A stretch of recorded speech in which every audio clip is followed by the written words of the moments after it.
Hey, welcome back to iPadFest 2015. I've got beside me Janna Bowers. She's a very special guest. North Hart Elementary School. What do you do there? I'm actually the STEM teacher there. We started that program. This is our third year. Okay. And just how do you use iPads at your school? Is it like carts, or is there some in some of the rooms? Well, we have some grade level classrooms that have them, but then in the STEM lab we also have a set of 20 iPads that we use for integrating technology into projects that they do within the classrooms, and teachers also check those out to use. Okay, so the STEM lab, they get their hands on iPads a good bit in that lab, correct? All right, very cool. So if you just tuned in, you can communicate and give us shout outs with the hashtag iPadFest or PadFest. And I'm Brian Buffington from Pioneer Risa in conjunction with Warrior TV here in White County, Georgia. If you've never been to White County, it's beautiful.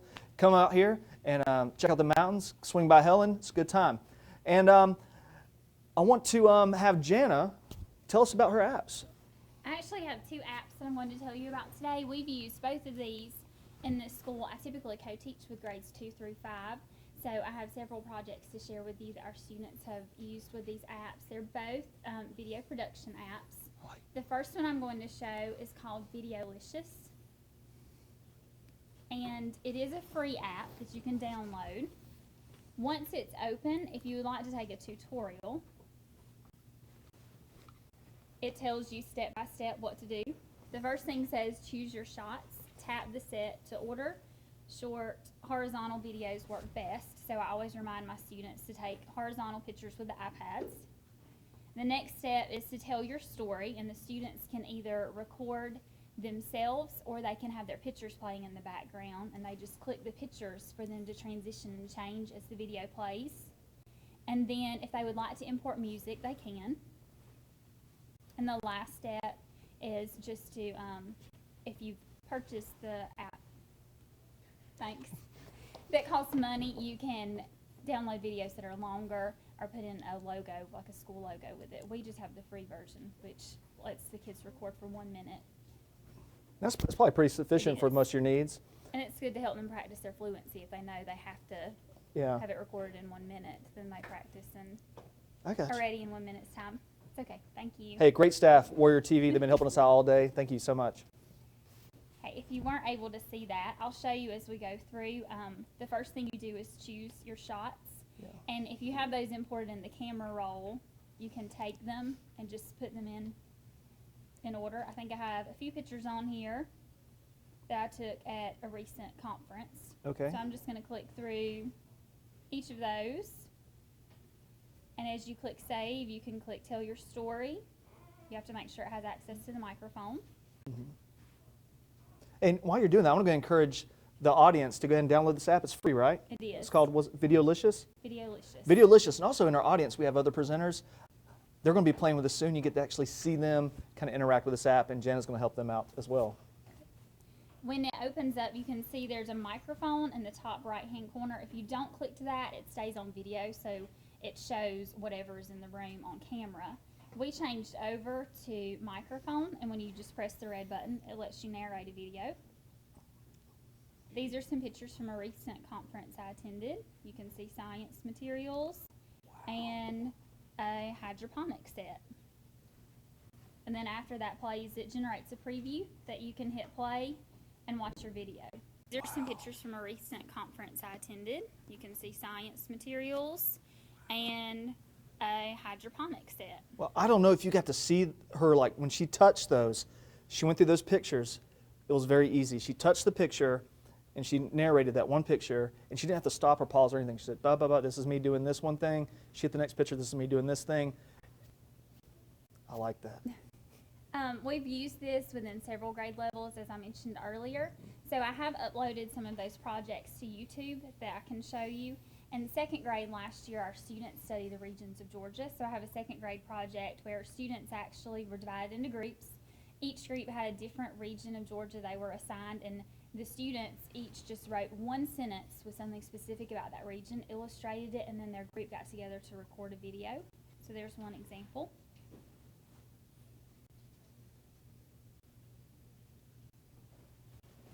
This is the ridge and valley. There are low, narrow streets strips of land and regions here. Soil is fertile and grows cotton, grows grains and fruit. There are many apples that grow in orchards here. People use ropes to climb, hike, and camp. That was second grade's example. This is a great app to use, though, for cross-curricular projects. That was a social studies project. Our third graders have completed habitat projects. When they came to the STEM lab, we actually engineered habitats. And then Like an aquarium or something? we did something Okay. similar to that. They had paper plates they built a model habitat in. Mm-hmm. And then in art class, they drew pictures of animals. And then in science, they had completed research about the animal, its habitat, and destruction that could happen to it. And then in language arts classes, they had written essays. So when they came to the STEM lab, after they finished engineering their habitats, we were able to create Videolicious videos.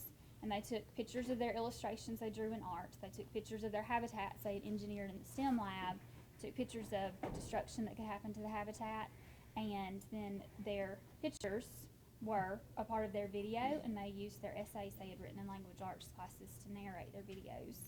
Wow. So we have a couple of those. There's one with a bear habitat. Looks like a black bear.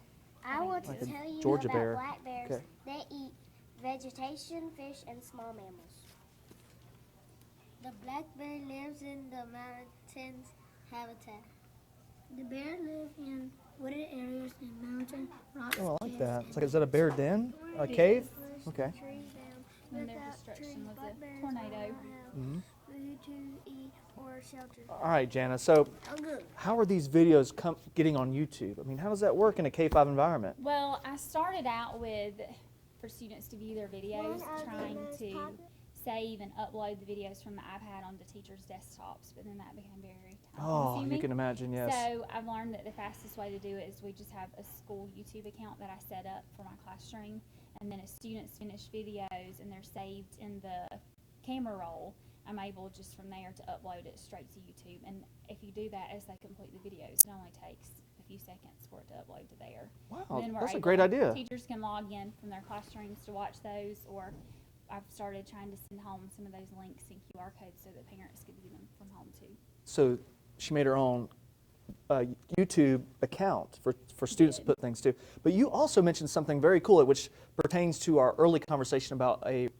resource called Drop It To Me, which is if they can save it to the camera roll, that means they can also just use that Drop It To Me account, and they can send it right to, they can bypass that, and you just upload all the YouTube stuff as a teacher if you're afraid of them uploading things to YouTube, or if you don't have any protocol for that. So that would work really good. That would, I haven't used that yet, so that would be an extra time saver, I think. Yeah, it's time. You don't have a whole lot of time, I know.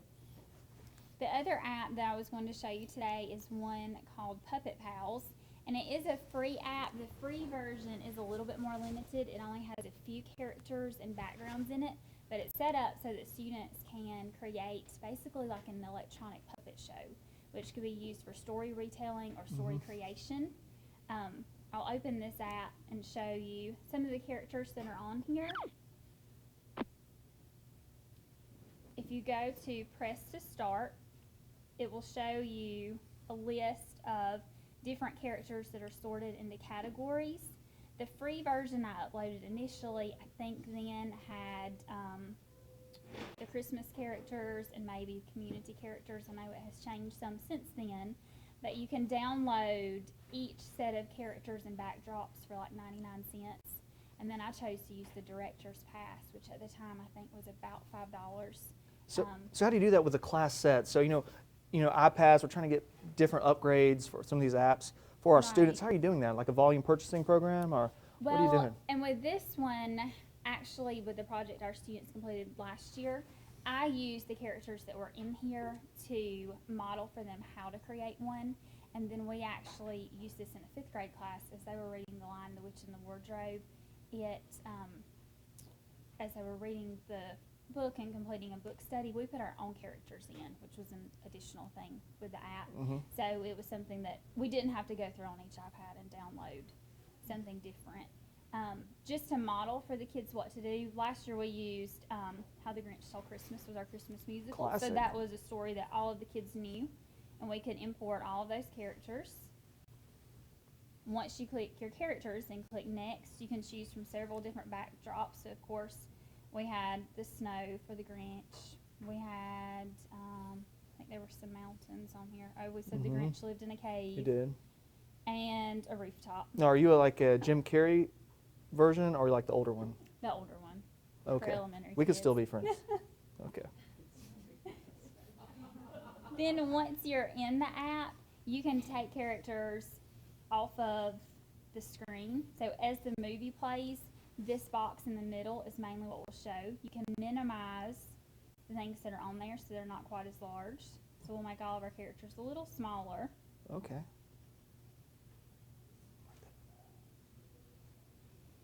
How long does it take an elementary school student to figure out how to pinch things and make them small? Not too long, actually. We used this with 5th grade last year, so most of them probably would have figured it out without me even telling them. And then you can change the backgrounds by pulling on the rope. So if you want to change to the Grinch's cave, you just pull a rope. And as you're recording, you can also move the characters around. You can zoom in. I've told my students to make sure they leave it their little toggle at the bottom to the far left so that they're able to move characters on and off of the stage. Because that's probably something that does happen. Where's my characters? Right. And you're just like, well, you're zoomed in too much.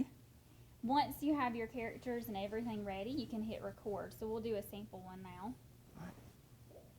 This is the Grinch. A long time ago, he lived in a cave.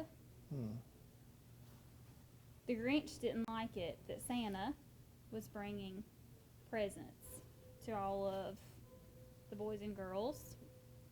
He had a bad childhood, I remember. He did.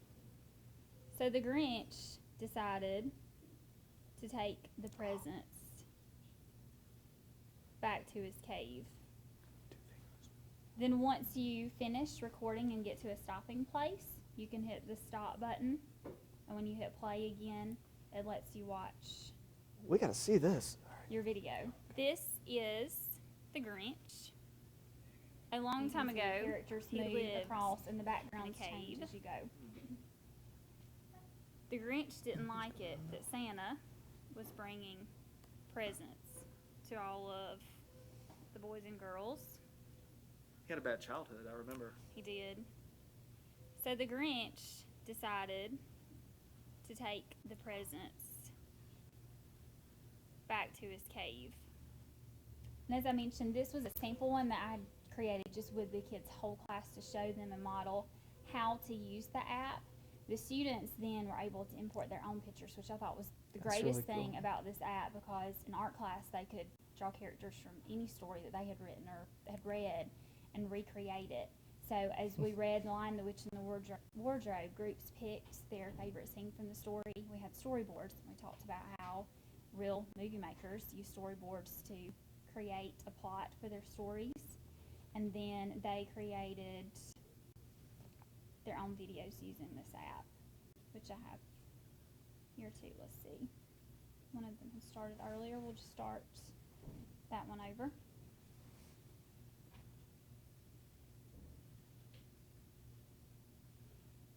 By the way, it's a really nice watch. You have a watch. It's really Thank small. you. It is small. It's pretty though.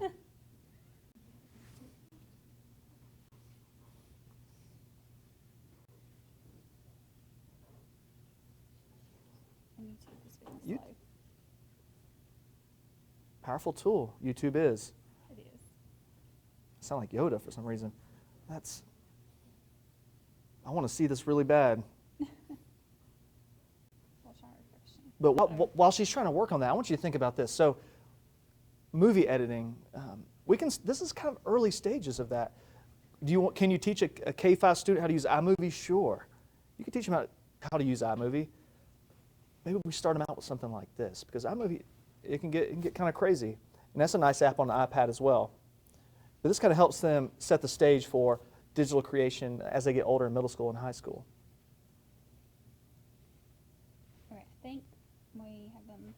Oh, yeah. bounced off the internet. We got bounced off the internet. Well, I'll tell you, that's a good time for us to do this. Janna Bowers has really shown us a really great way to create animations, digital editing for K-5 students. So we're going to take our studio here, our other presenters, and we're going to watch them make movies. So y'all better have some great movies over there. I'm looking at you. You're going to be creating some great movies, and we're using what app? Videolicious and Puppet Pals. Puppet Pals, Videolicious, so any one of those. And we're going to get some footage of them doing that for a little while. And Janna, thanks so much. Thank you.